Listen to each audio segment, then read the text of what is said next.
Hello again. This is the second review of the two duocons.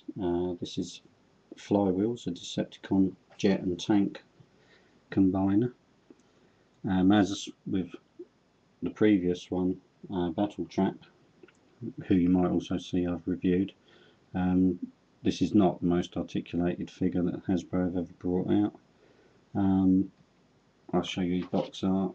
There's not a great deal, if I can get that in shot for you. That's about the most complicated part of him, getting that into the frame.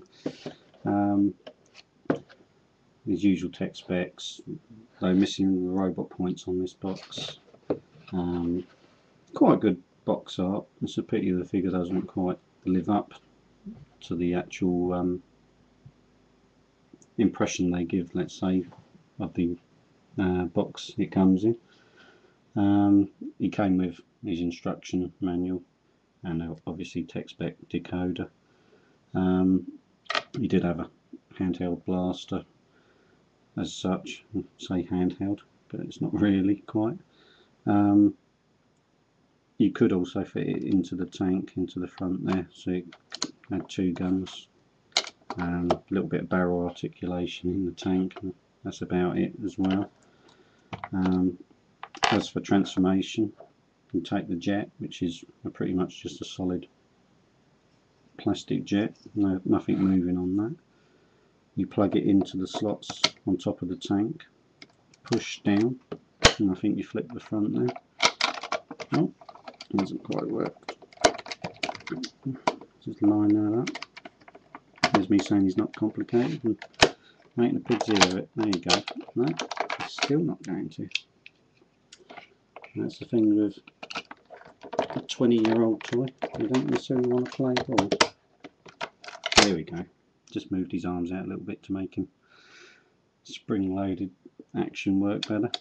A little bit dusty. Again, as with Battle Trap, he's not actually seen the light of day for quite a number of years. So I should really get him out and give him a good clean, really.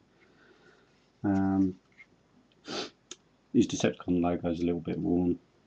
I'm sure I can replace that with something suitable. And again, his handgun fits in his fist, which is different from Battle Trap because that fitted on his shoulder. The only downside is, of course, he can only hinge his arm like that. So unless he's going to shoot somebody who's standing next to him, that's not a great deal of use for him, is it? Both the tank mode and the jet mode have got, again, the same as Battle Trap, their own rub sign. As you can see, there's virtually no other articulation to him. It looks like clown feet.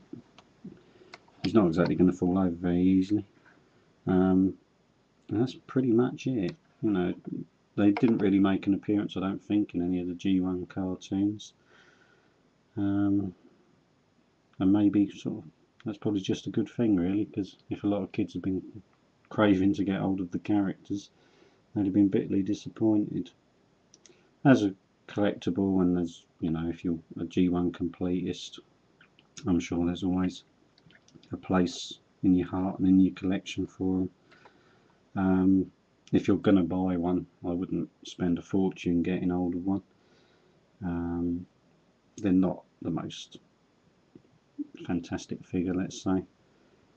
I mean, I've had mine since I was a child, so I mean, I wouldn't part with them because of the sentimental side of it, but they're certainly not my favourites. But then they do add a little bit of playability, I suppose. Another few more figures in the ranks of the Decepticons that I've got. Hope you've enjoyed the review, and I'll see you again.